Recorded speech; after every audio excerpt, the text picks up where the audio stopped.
The following is intended for mature audiences only. It contains adult themes. Viewer discretion is advised. Recently, Jessie from Little Mix was accused of blackfishing. It seems that every day someone's being accused of something, but do people really know what these things mean? Probably not. So today I'm going to give you the complete idiot's guide to race, ethnicity and culture in the 21st century. It's easier than you think. Cultural appropriation. Cultural appreciation. Blackface.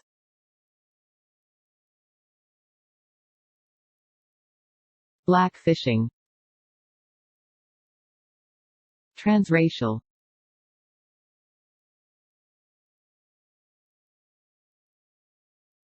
Cultural appropriation. Super protective and proud of their own culture and heritage, and forces this onto others but dismisses culture and heritage of others as insignificant, inferior and irrelevant.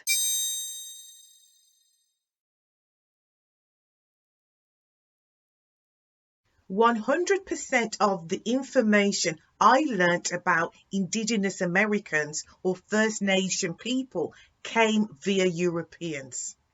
This meant Europeans hijacked their culture and created another interpretation of it and gave that interpretation out to the world. Superior humans spend their lives being good at PR. We don't waste our time trying to be good people or doing good deeds. As long as the world thinks we are good, that is all that matters. The popularity of cowboy and Indian films in the first half of the 20th century saw a plethora of white actors putting on the old shoe polish and pretending to be Indians. They had 3 roles to play if you were cast as an Indian. You were either a savage, a simpleton, or somebody that would sacrifice their life for the white male lead. As First Nation people had no platform to talk about their culture, their experiences, their history, these cowboy and Indian films shaped the way the world saw Indigenous people. This meant their culture was relegated to being totally insignificant, and traditional dress was relegated to being a dress-up costume.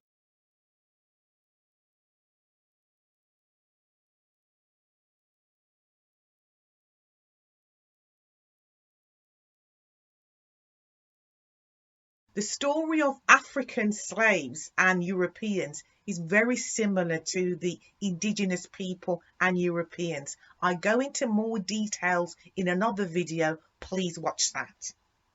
The African identity of slaves was completely obliterated by Europeans, so the slaves had nothing left. However, they weren't able to assimilate into European culture because they were inferior, which left them in limbo. And the limbo continued long past slavery. They would highlight that the African diaspora didn't have any proper culture or language, but they would never highlight that they were the ones that took it away. So we're going to be talking about African braids and their resurgence in the African diaspora in the 1970s. I will be making references to the UK here because that's where I was born and bred. In the 1970s, black-faced minstrel shows were still going strong on the BBC, and that would continue for another decade. However, blackface was not ruled out by the BBC, just the minstrel shows. When black people complained in their hundreds about this type of show, their complaints were dealt with effectively.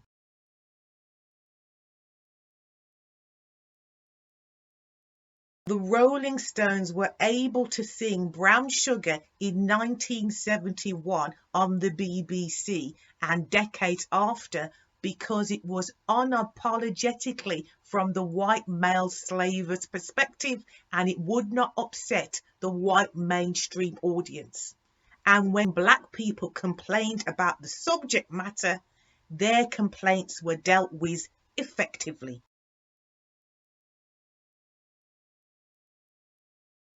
I don't have a problem with the song because it's actually honest and it's factual. I do have a problem with people trying to gaslight from the 21st century, saying that it was a slave anthem or it had a deeper meaning. It didn't have any deeper meaning. It is what it is. In fact, gaslighting is almost as offensive as the words of the song, because you're denying the existence of something that people had to suffer. Superior humans spend their lives being good at PR. We don't waste our time trying to be good people or doing good deeds. As long as the world thinks we are good, that is all that matters. So 3 years after Brown Sugar was sung on British television and was still being sung with no issue, Honey Honey could not be sung on TV because the group consisted of a white woman and a black man. So the only way that mainstream media and entertainment felt comfortable was if the woman was to darken her skin so she could appear some sort of black or some sort of foreign. In that way, they would not upset or alienate the white mainstream audience. Black people's complaints were dealt with effectively.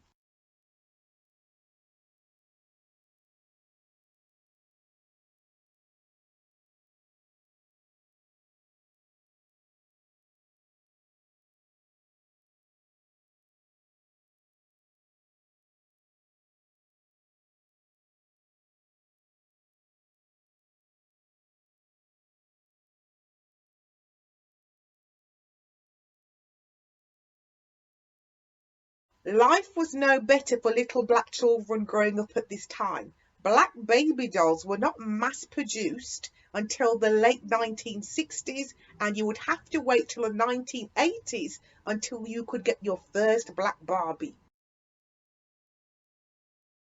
It seems laughable now, but the UK took a more authoritarian view on realistic looking black dolls and classified them as taboo. They said they would confuse white children and make them insecure. They preferred white children to play with gollywogs, which were caricatures of black people. Black children were told that they were far too sensitive, and if white children could play with white dolls and gollywogs, black children should be able to do exactly the same. And that's a belief some people in the UK still hold to this day. Facts are facts.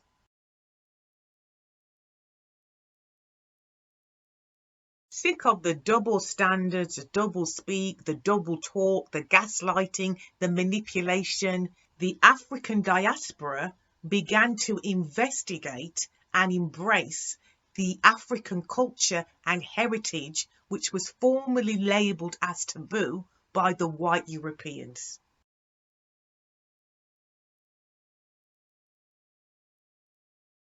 And of course, it's just a hairstyle to Karen, because Karen hijacked the culture, took over and changed the meaning. And she's far too superior to ask people within the culture what these hairstyles actually mean to us. So if you want to give a middle finger to your parent and the man before you become a parent and the man, wear hairstyles from Africa.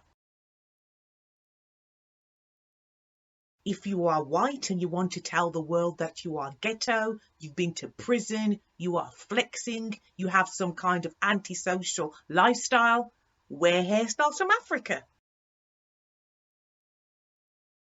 And we all know this man would not be wearing his hair this way if these people didn't come from this island and have worldwide success and fame. How Europeans saw us and our hair is very much recorded.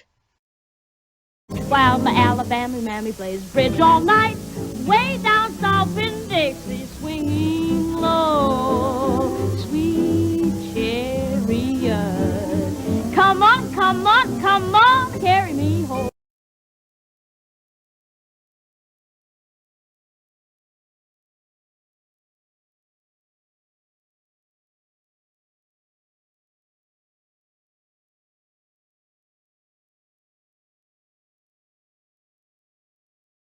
On social media, people are always talking about how they're different from their parents, their grandparents' parents. But as a black female, I genuinely can't see the difference when it comes to race because I have people like this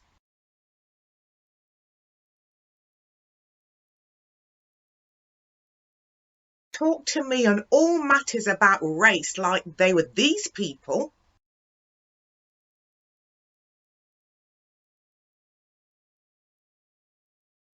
And they hold staunch beliefs about race like these people. So from my black experience, what I've gathered is Victorians are dead, boomers are old, and Generation Z do TikTok.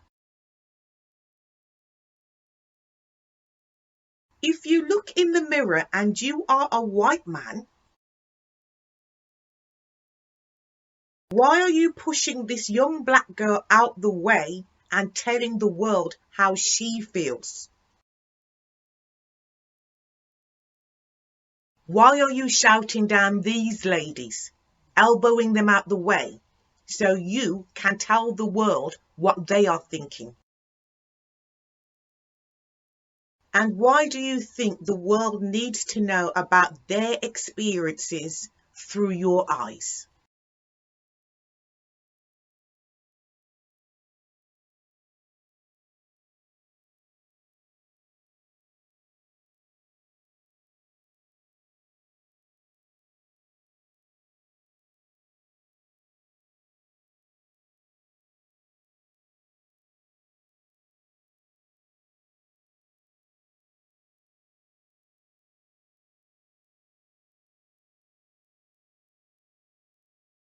Stop talking on behalf of other people. It isn't the 20th century. It isn't the 19th century. It isn't the 17th century. Please stop. Cultural appreciation.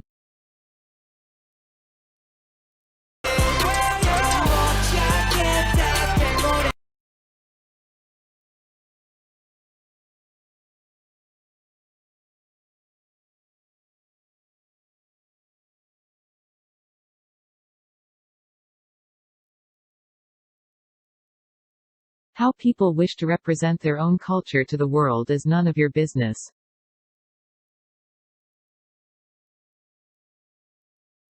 How you behave when you are exposed to a culture different from your own is 100% your business.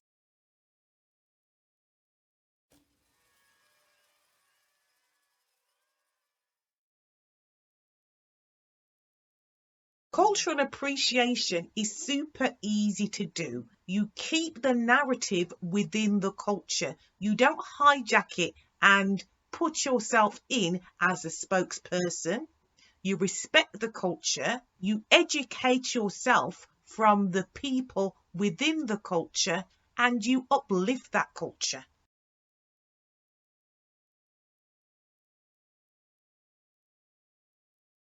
Blackface. Blackface is very simple to understand. It is darkening your skin or your face to make yourself look ugly or comical for money, prestige, or propaganda.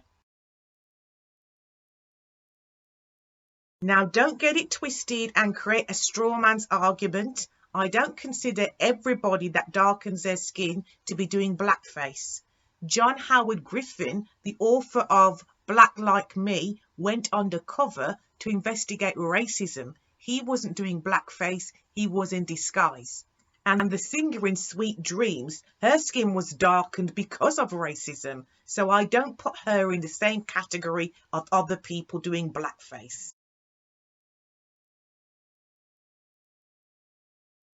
Blackfishing.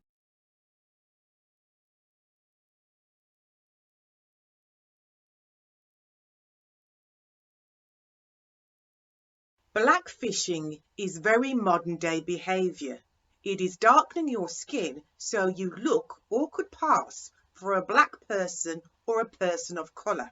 Most of the time, women and sometimes men try to emulate the physical appearance of black females. The motivation is not a deep desire to connect with black women. The motivation is money, popularity, or prestige. In organisations where the CEO, the senior management, the board of directors, the middle management look like this, you don't have people blackfishing. It wouldn't be in your best interest if you were white-skinned, blonde-haired, blue-eyed to come to work with darkened skin and braids. You'll only find blackfishing in organisations that elevate black people to senior positions or in industry where black people can potentially make a lot of money, such as entertainment, social media and modelling.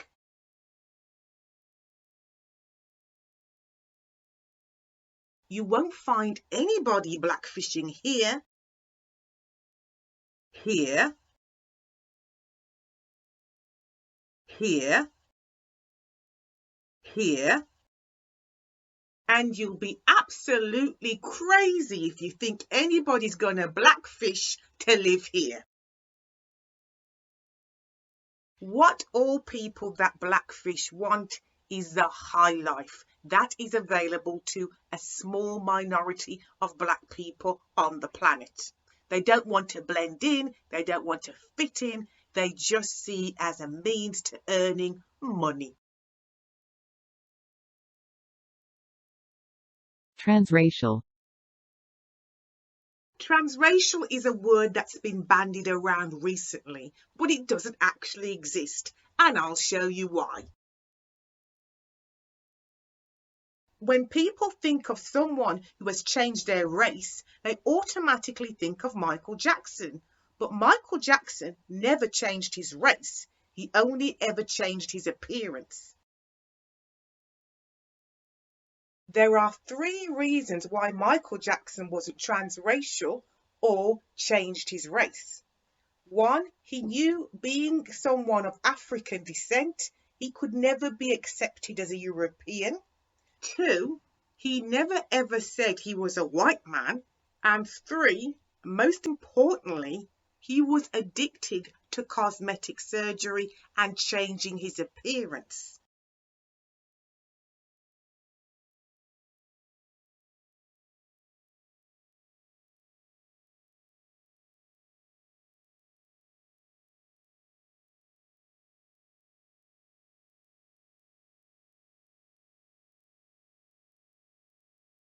And we've touched on this lady's motivation to change race in blackfishing. We don't need to go any further.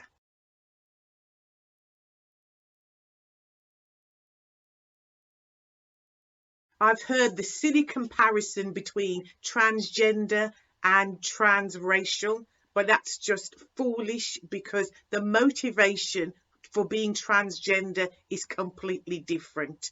Transgender, especially if you're a transgender person of colour, you're more likely to be murdered, commit suicide, die from operation complications, and you're more likely to be ignored by society and the bottom of the barrel.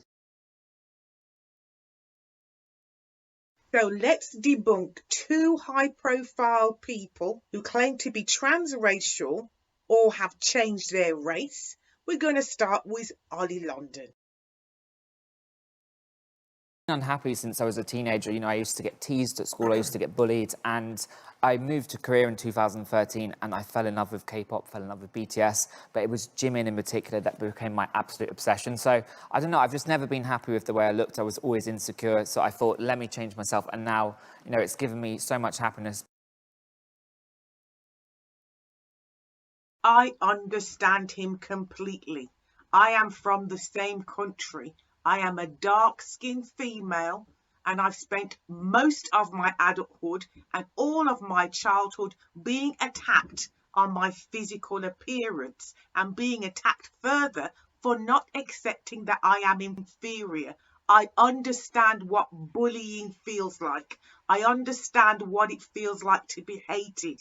I understand his love of South Korea as well. It has been so beneficial to my mental health, I can't even explain it. So we have two major things in common, but sadly, that is where our similarity ends. Because I also love Korea, there are things that he says that don't sit right.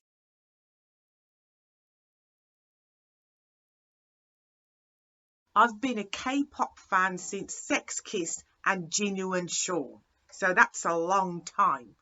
And in order to remember all the groups, I have to create a timeline in my head in order to do so. And there is something about the timeline that Oli gives me that does not make sense to me. Oli says all his surgeries were inspired by Jimin in 2013. But I remember Jimin in 2013 looking like this.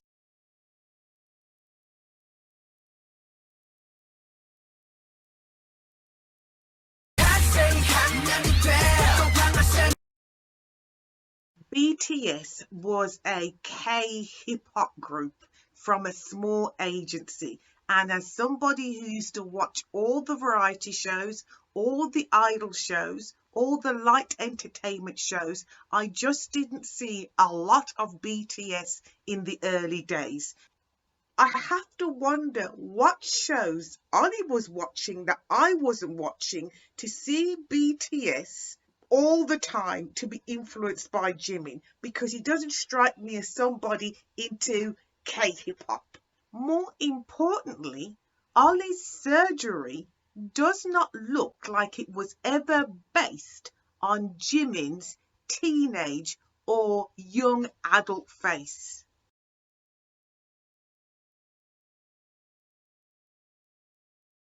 Even though BTS have now matured into handsome men from cute boys, even they struggle to get that perfect idol face.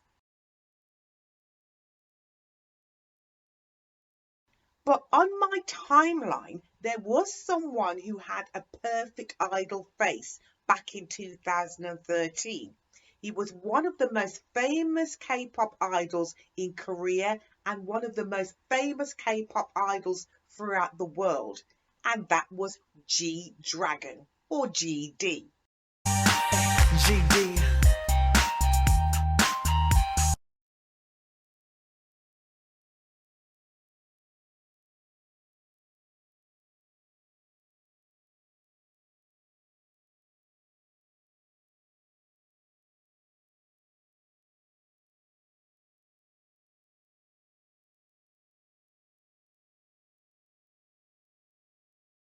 Oli has reversed engineered this BTS BS story. I do believe he was genuinely insecure about his looks, and he picked an idol to model his face on, and that was GD. However, with this reverse engineering, every time he says Jimin or BTS, he gets publicity. And so certain cosmetic surgeons are willing to give him free surgery and anything he asks for because it's publicity for them as well.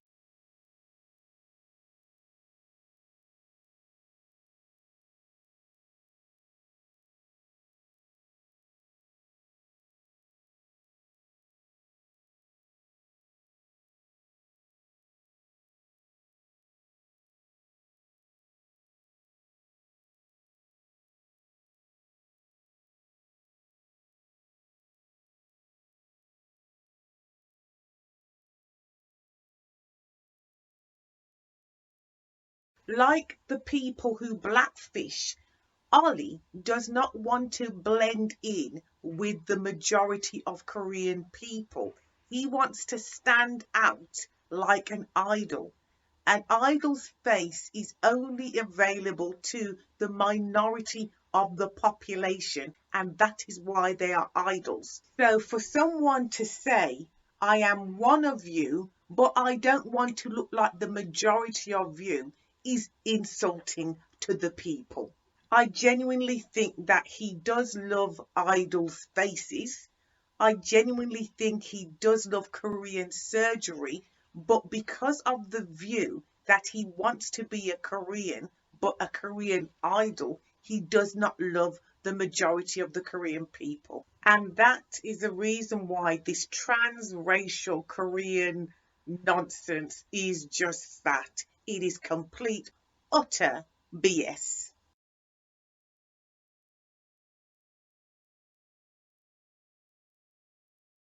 And the final nail in the BS coffin, if you were truly obsessing about a person since 2013, so they influenced you having surgery on your face, your closest friends would know their name.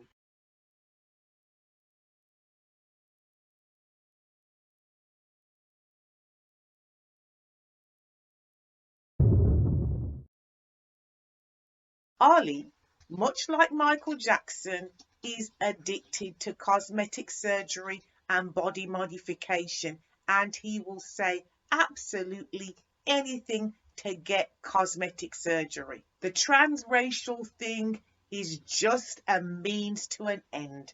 It does not exist. I'm going to debunk the next transracial person in about a second. So if you look at the lady on the left, she says she feels like the ladies on the right. So what is the first thing that she has done to be part of the black community and to be a fully fledged black woman? Comically humongous boobs.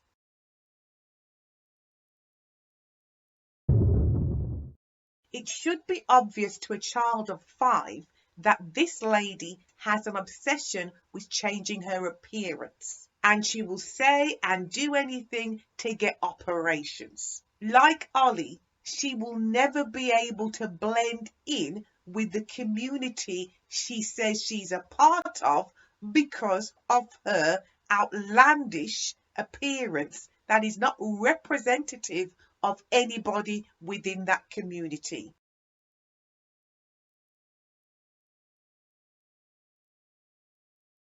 So we close the video with another surgery addict.